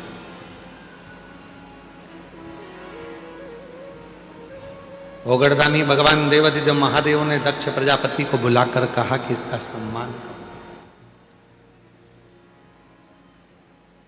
शिव की कृपा से यदि तुम्हारे घर में बेटी आ जाए, बेटी चाहे बहू के रूप में हो, चाहे तुम्हारे घर में बेटी के रूप में हो, बेटी बेटी होती है, इसका आदर करोगे तो तुम्हारे घर में कभी वैभव की, संपदा की, सत्ता की कमी नहीं हो सकती। आदर करो।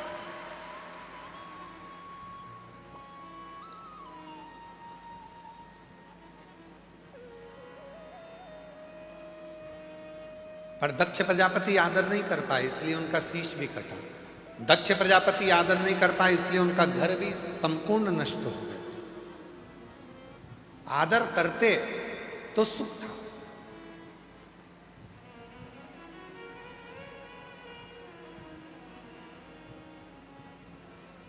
बेटी, अन्न और पानी, थोड़ा ध्यान दीजिए।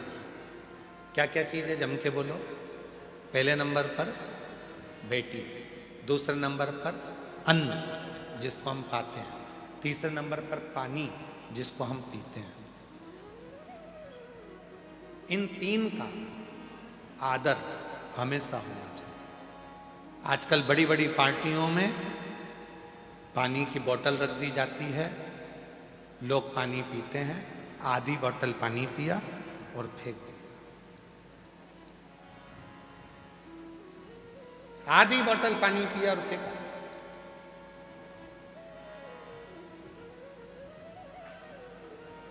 एक पानी की महत्वता महाभारत में भी वर्णन करी गई है। महाभारत के चरित्र को पढ़िएगा। अभिमन्यु के प्राण छूट रहे हैं और अभिमन्यु पानी की बूंद के लिए तरस रहा है। सामने कर्ण का, राजा कर्ण का रथ खड़ा हुआ और अभिमन्यु कह रहे हैं कितना भी दुश्मन हो पर पानी तो पिला दो, प्यास लग रही है। चक्रव्यूह में घेर लिया गया था अभिमन्यु को, मर रहे थे, अभिमन्यु के प्राण छूट रहे थे और वो पानी के लिए तरस रहे थे, जल के लिए तरस रहे। और मांग भी रहे तो किससे? कहा दुनिया का सबसे बड़ा दानी, दुनिया का सबसे बड़ा दानदाता यदि कोई था तो वो राजा कर्ण थे। मांग भी रहे हैं तो किससे? राजा कर्ण से। जल दे दो, जल, पानी पीना है। अभिमन्यु कह रहा है प्राण छूट रहे हैं, मुझे पानी दे दो। पास में जल की छाजल रखी थी। छाजल जानते हो आप लोग? जम के तो बोलो, छाजल जानते हो? एक मोटा सा, ना जाने ऐसा कोई कपड़ा आता है और कपड़ा इधर से सिला रहता है, इधर से सिला रहता है, चारों तरफ से उसमें इधर से सिलकर एक मुंह बना रहता है, उसमें पानी भर दिया जाता है और मुंह को बांधकर गाड़ियों में उसको टांग देते हैं तो पानी ठंडा होता रहता है, उसको पीते हैं। रथ में, कर्ण के रथ में पानी की छाजल टंगी हुई थी और राजा कर्ण से पानी मांगा जा रहा था। अभिमन्यु कह रहे मुझे जल दे दो और राजा कर्ण ने पानी का अपमान कर कर उस पानी की छाजल को उसके पास में पटक दिया, पर वो पानी अभिमन्यु को पीने को नहीं दिया। पीने को नहीं।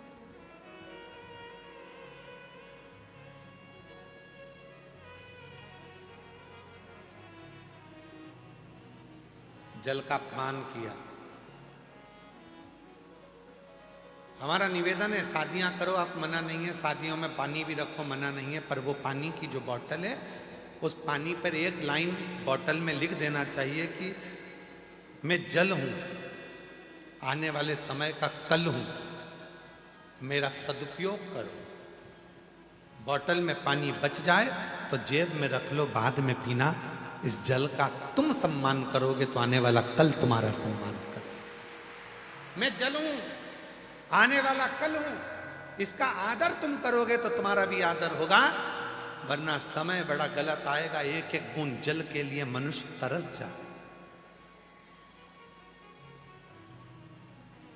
एक एक बूंद जल के लिए मनुष्य तरस जाए। जी जियो।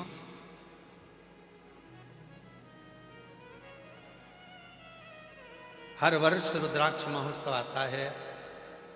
ये गर्मी का थोड़ा समय आ जाता है जिसमें पानी की जरूरत पड़ती है और इतना पानी कुबेरेश्वर धाम पर नहीं होता। इतना पानी नहीं है कुबेरेश्वर धाम पर। वो तो कोई कोई ना जाने भोले बाबा किसको भेज देते हैं और पानी की व्यवस्था करवा देते हैं। रुद्राक्ष महोत्सव चालू होने से पहले पिछले रुद्राक्ष उत्सव के पहले भी एक बहन आई थी और एक बोर कराकर चली गई थी, उससे पानी चलता रहा। पूरा रुद्राक्ष उत्सव बाबा ने झेल लिया। इस वर्ष भी इंदौर से शायद वो कथा में आई हों तो मुझे मालूम नहीं, इंदौर से एक बहन और एक मेरे जीजा आए थे। 2 दिन तक यहाँ रुके और उन्होंने देखा कि पानी की बहुत ज़रूरत है, तो उन्होंने कहा कि हमको बोर लगवाना है। हमने कहा सब दूर दिखवाया, पानी तो कहीं है नहीं।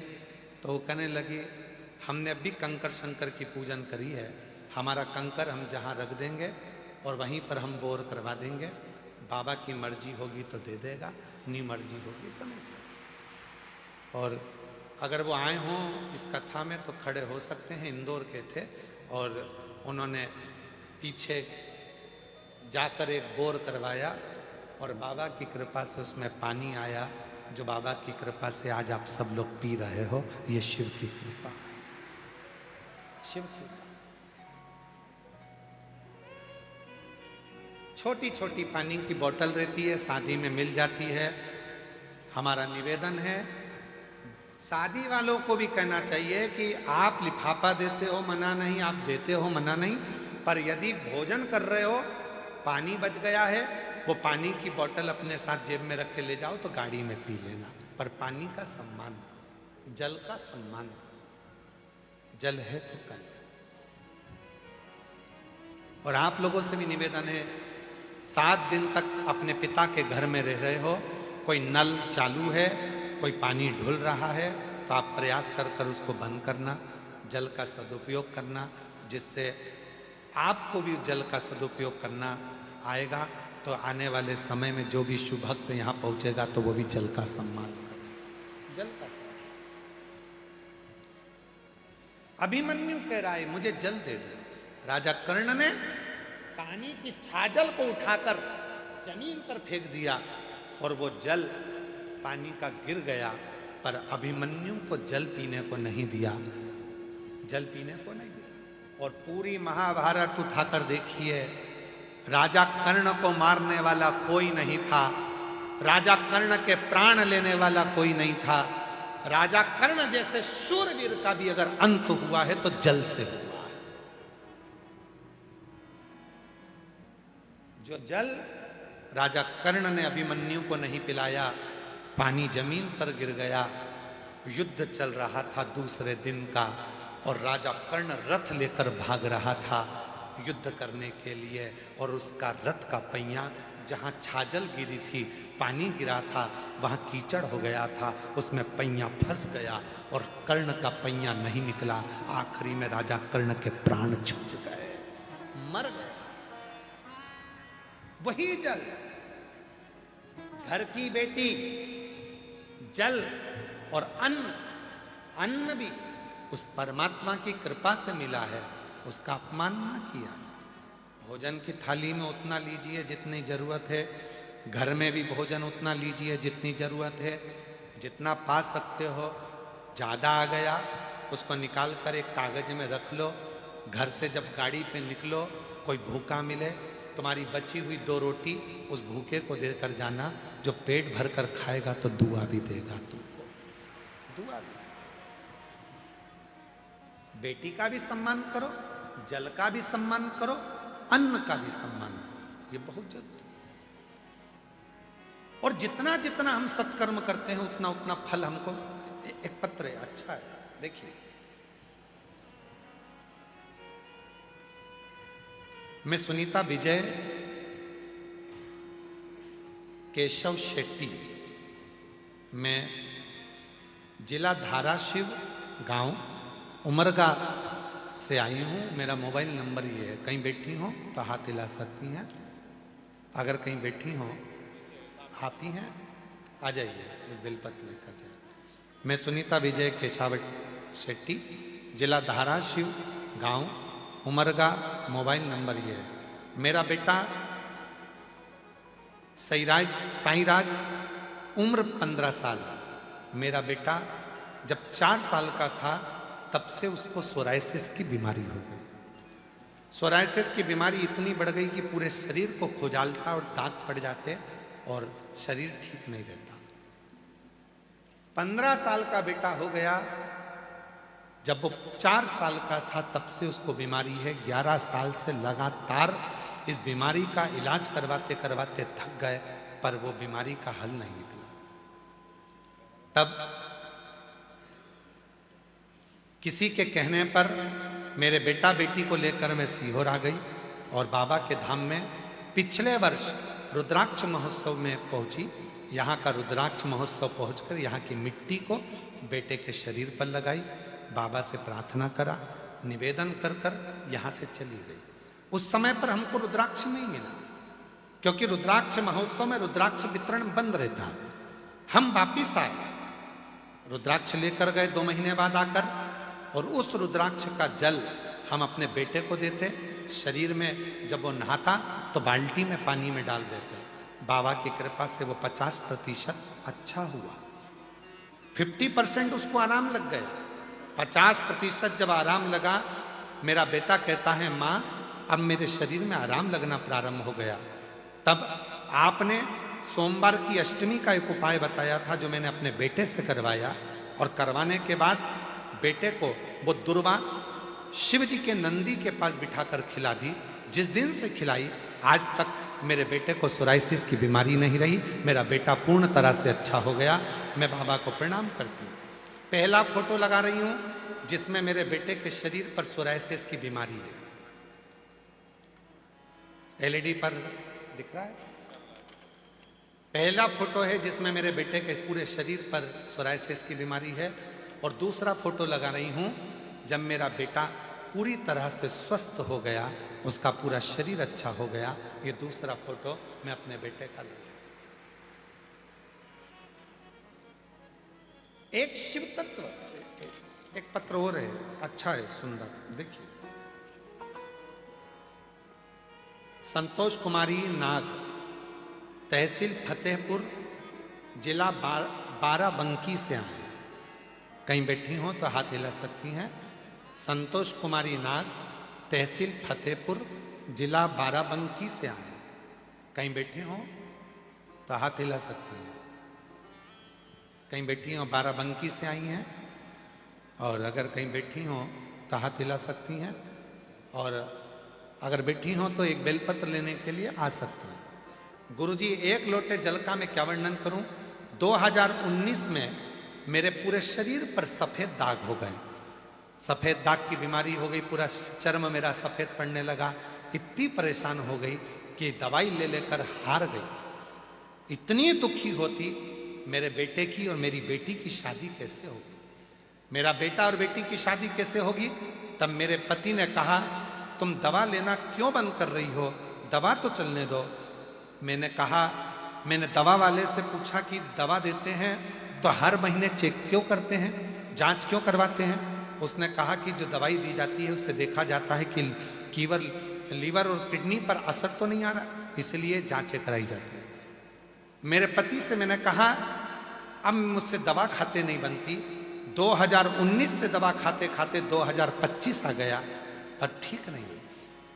तभी वो मेडिकल वाले ने कहा, एक सीहोर वाला बाबा कथा कहता, तुम सुनो।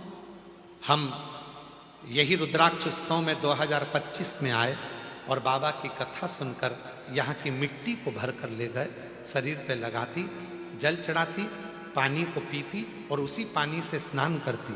आज बाबा की कृपा से मेरा पूरा शरीर वापिस वैसा की वैसा ही हो गया। मेरे सफेद चर्म का जो बीमारी थी, रोग था, वो पूरा समाप्त हो गया। कहीं बैठी हो, संतोष कुमारी नाग, तहसील फतेहपुर, जिला बाराबंकी से आई हैं। कहीं बैठी हो तो आ सकती हैं। शिव शिव है, शंकर शंकर है, ओघड़दानी ओघड़दानी, वो शंभु वो शिव।